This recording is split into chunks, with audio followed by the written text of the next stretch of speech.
Adentrémonos pues en la lectura y estudio de esta importante herramienta de autoprotección como lo es la detección de conductas sospechosas a través de la lectura del lenguaje corporal. La percepción humana, nuestra forma de relacionarnos con el entorno, de descubrir lo que ocurre en el mundo exterior es a través de la percepción. Ella se encarga del reconocimiento, identificación e interpretación de las sensaciones. Todas las especies han desarrollado un aparato sensorial especial para recoger la información esencial para su supervivencia. Así, por ejemplo, las águilas tienen más desarrollada la visión y los perros el olfato. Los humanos comúnmente usamos como medio de percepción primero la vista, luego el oído y después el tacto. La luz y el sonido son las fuentes más importantes de estímulos procedentes del exterior. Una persona ciega desarrolla más su tacto y su oído y también adquiere la sensibilidad para interpretar los sentimientos de los otros a partir del tono de su voz. Pero la mayoría de las personas, de entre todos los procesos sensoriales, nos ocupamos en mayor grado de la percepción visual. Somos esencialmente animales videntes. La tarea primordial de nuestro sistema visual es obtener información precisa sobre el mundo que nos rodea. Lo que percibimos no es solamente una fotografía de la realidad, sino una construcción activa de la realidad. Seleccionamos siempre solo una parte de la información sensorial disponible para atender y procesar. Lo que percibimos está sujeto a múltiples influencias y está determinado por las expectativas. Tendemos a ver lo que esperamos ver. Podemos ver algo que realmente no existe porque es lo que esperamos ver, o por el contrario no ver algo que realmente sí existe porque no esperamos verlo. ¿Cómo descubrir las mentiras? Todos los seres humanos tenemos diferentes razones para mentir. Hay mentiras grandes y mentiras pequeñas, mentiras aceptables y aceptadas, mentiras moralmente justificadas para quien las dice y también mentiras moralmente reprochables. La verdad es que todo ser humano se pone al descubierto constantemente a través de los mensajes que transmite su cuerpo. Medios de detección como el polígrafo se basan en el principio de la kinésica, la cual es parte de la comunicación no verbal. En el instante en que alguien empieza a mentir, el cuerpo envía al exterior señales contradictorias. Durante la mentira el subconsciente envía energía nerviosa al exterior, que se manifiesta en gestos que pueden contradecir lo que la persona está diciendo. La mayoría de las respuestas que se buscan, cuando se sospecha que alguien miente, están a la vista.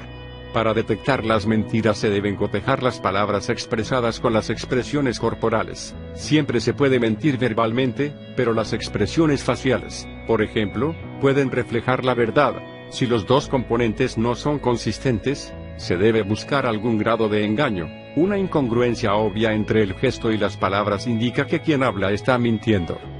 Tenga en cuenta el antiguo axioma que reza: el tiempo que pasa es la verdad que huye. Por eso es preferible comenzar los interrogatorios a sospechosos de una manera rápida, ya que cuando la persona aún se encuentra bajo la influencia de un estado emocional intenso, todavía no coordina y sus pensamientos no están en orden para preparar una coartada coherente. Aproveche el factor sorpresa y el factor tiempo a favor suyo. Recuerde que lo primero que se pierde al estar bajo presión es la coordinación, tanto locomotriz como cerebro, lengua. Sáquelo de su zona de confort y póngalo bajo presión. Si las circunstancias lo permiten, tome la primera versión, bien sea grabada o por escrito, ojalá a puño y letra de los implicados. Las tácticas de engaño son usadas con frecuencia por estafadores, delincuentes que preparan o ejecutan sus acciones, candidatos que quieren infiltrarse para trabajar o estudiar en diferentes entidades, cómplices que se disfrazan y se camuflan entre la sociedad, etc. Por ello tenga en cuenta las siguientes claves para descubrir al mentiroso. La persona que quiere engañar a otra evita el contacto físico con ella, inconscientemente reduce el grado de intimidad para aliviar su sentimiento de culpa. El mentiroso no se mueve hacia la fuente de amenaza o se atreve siquiera a mirarla de frente. Mira hacia un lado, mantiene muy poco contacto visual y raramente se mantiene erguido. La postura frente a frente es escasa, más bien puede dirigir su cuerpo hacia la salida o caminar hacia ella. Si está de pie puede ponerse de espaldas contra la pared. Su indefensión psicológica lo obliga a buscar refugio físico. Cuando no se puede huir, la mirada es la que huye. Si la persona se siente incómoda en una entrevista, expresa el deseo de huida mirando obstinadamente hacia otra parte. Entre los animales y frecuentemente entre los niños esta huida es real. Asustados o no interesados, se dan vuelta y se van. El Dr. Paul Ekman y su equipo de investigadores en Estados Unidos llevaron a cabo un experimento con un grupo de estudiantes de enfermería con el fin de identificar las señales corporales que acompañan la mentira y aquellas que se expresan al decir la verdad. El experimento consistió en presentar escenas agradables y suaves a las alumnas de la escuela de enfermería para que éstas describieran sus emociones con toda sinceridad. A continuación se les presentaban escenas horribles filmadas en el quirófano pidiéndoles que ocultaran sus sentimientos y describieran falsamente escenas de otra película encantadora. Mediante el uso de cámaras ocultas fue posible identificar las expresiones corporales que eran exhibidas tanto en los momentos de engaño como en los verídicos. Dado que les habían dicho que el resultado positivo del examen ayudaría en sus carreras, las enfermeras hicieron todo lo posible por ocultar sus mentiras. Es bien sabido que para las enfermeras es importante saber ocultar sus emociones negativas frente a los pacientes, quienes necesitan creer que están mejorando, que su enfermedad puede curarse y que las operaciones difíciles pueden ser exitosas. Mientras hacen sus angustiadas preguntas, los pacientes tienen dispuestas las antenas para detectar cualquier señal de pesimismo en la voz o en las expresiones corporales de la interrogada. Por lo tanto, para ser una buena enfermera, se debe ser también muy buena mentirosa. Y, efectivamente, las enfermeras que más tarde acabaron la carrera con las mejores notas, fueron las que mejor habían falseado sus gestos en la prueba de las escenas filmadas. Ninguna, sin embargo, fue perfecta. Los encargados del experimento pudieron registrar una serie de diferencias clave en los actos corporales entre los momentos verídicos y los de engaño. Son las siguientes: al decir la verdad, se apreciaba el cuerpo relajado y expresando gestos abiertos, de tranquilidad. Mientras estaban sentadas, los cambios de posición en el asiento se hacían con poca frecuencia entre uno y otro y los movimientos se notaban coordinados y armónicos, en tanto que cuando se describían falsamente las emociones sentidas, los movimientos en el asiento se hacían con más frecuencia de lo habitual. Estos cambios de posición se hacían de una manera brusca y con movimientos descoordinados, poniendo en evidencia una situación de incomodidad y como queriendo decir con su lenguaje no verbal: me gustaría estar muy lejos de aquí. También fue muy evidente la reducción de gesticulaciones con las manos. Hay personas de quienes se podría decir que si se les cortaran las manos se quedarían mudas. Sin embargo, las ilustraciones con las manos son menos notorias cuando alguien miente que cuando dice la verdad. Adicionalmente, también se hizo muy notorio el aumento de la frecuencia de contactos mano-cara. Las automanipulaciones aumentan asombrosamente durante el engaño, evidenciando un estado de intranquilidad en quien las ejecuta. Aumento de las automanipulaciones del rostro. Algunos toques de cabeza son más populares que otros. Para ocultar el engaño se usan preferentemente cubrirse la boca.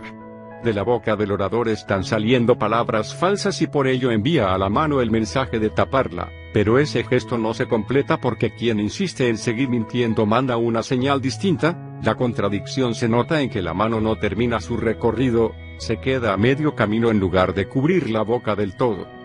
El toque nasal está estrechamente ligado con el de la boca, movido por el ansia de disimular. El adulto lleva la mano a la boca y se da cuenta de la claridad de su gesto, desplazando sus dedos hacia lo que queda más cerca, es decir, la nariz, lo que le permite alejarse del gesto obvio mientras sigue manteniendo parcialmente oculta la boca. El toque nasal se repite con mucha frecuencia en el caso de la mentira, pero la razón de su popularidad obedece a otra causa de tipo fisiológico. Al mentir, la tensión del individuo sube y la sensitiva nariz sufre una ligera picazón a la que hay que acudir con el dedo. A veces es una mínima irritación de la que apenas se entera el protagonista, pero su sensibilidad física provoca igualmente el gesto reflejo de acudir a rascarla.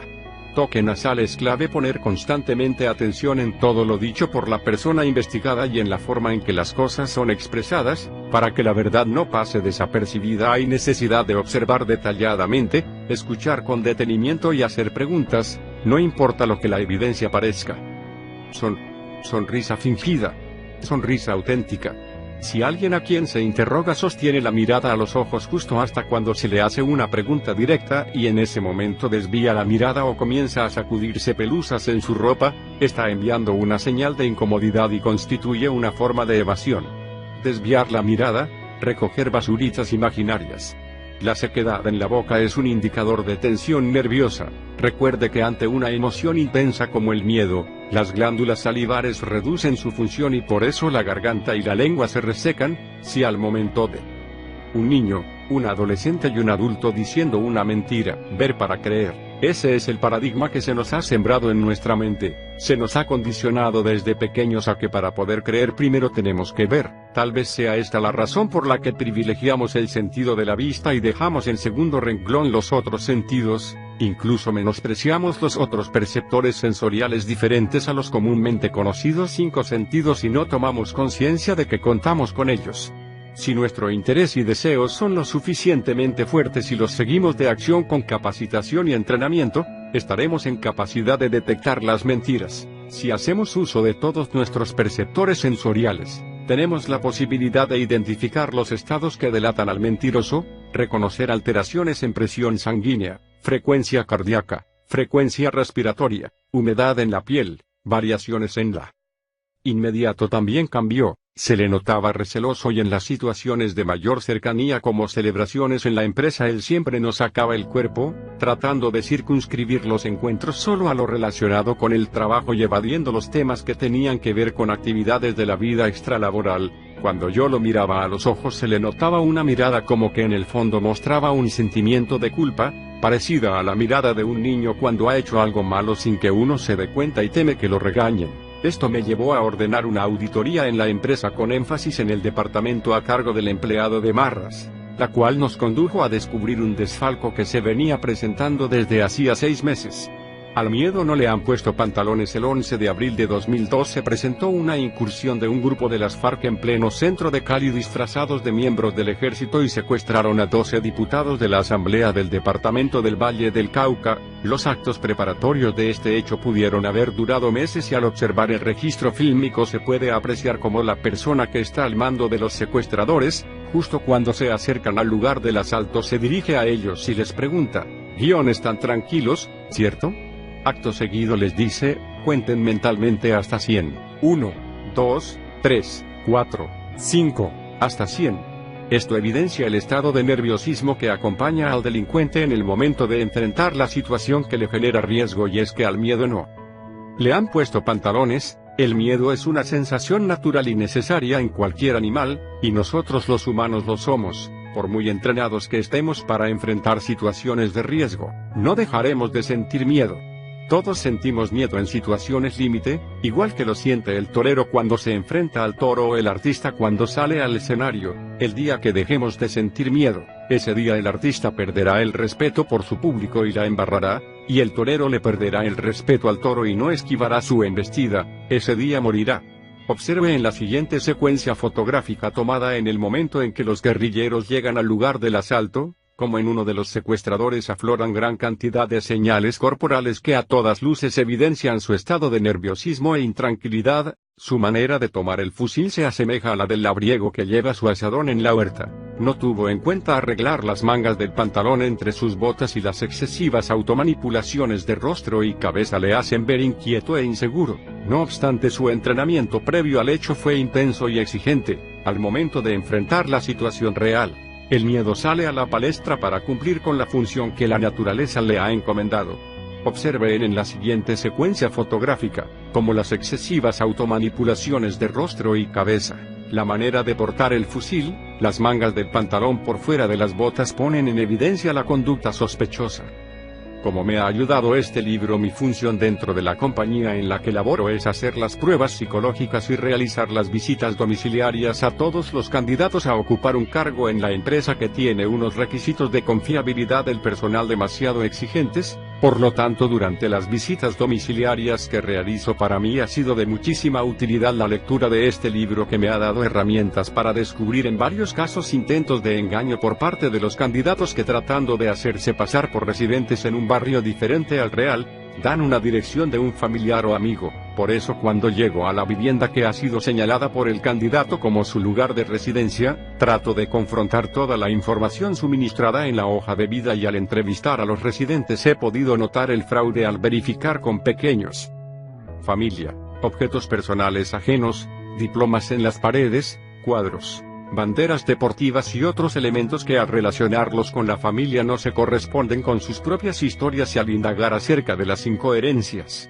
De inmediato se puede apreciar el estado de nerviosismo que delata el sentimiento de culpa que en ese momento experimentan las personas que están actuando tratando de engañar. He podido apreciar que en los procesos de selección de personal, por lo menos uno de cada 20 candidatos miente acerca de su lugar de residencia y al verificar las razones debido a que residen en entornos que están contaminados por la presencia de delincuencia o porque en el vecindario hay presencia de sitios donde expenden narcóticos o son lugares inseguros. Por lo tanto, las enseñanzas contenidas en esta obra acerca de las claves conductuales de engaño, me han conducido a percatarme de las mentiras por parte de los candidatos, con lo cual he desarrollado habilidades que me han permitido ejecutar mi trabajo de una manera más efectiva para salvaguardar los intereses de mi empresa y evitar el ingreso de personas no confiables, porque una persona que miente para obtener un puesto de trabajo no brinda la confianza necesaria, sobre todo si el cargo le implica manejar información sensible o incluso recursos económicos de la compañía.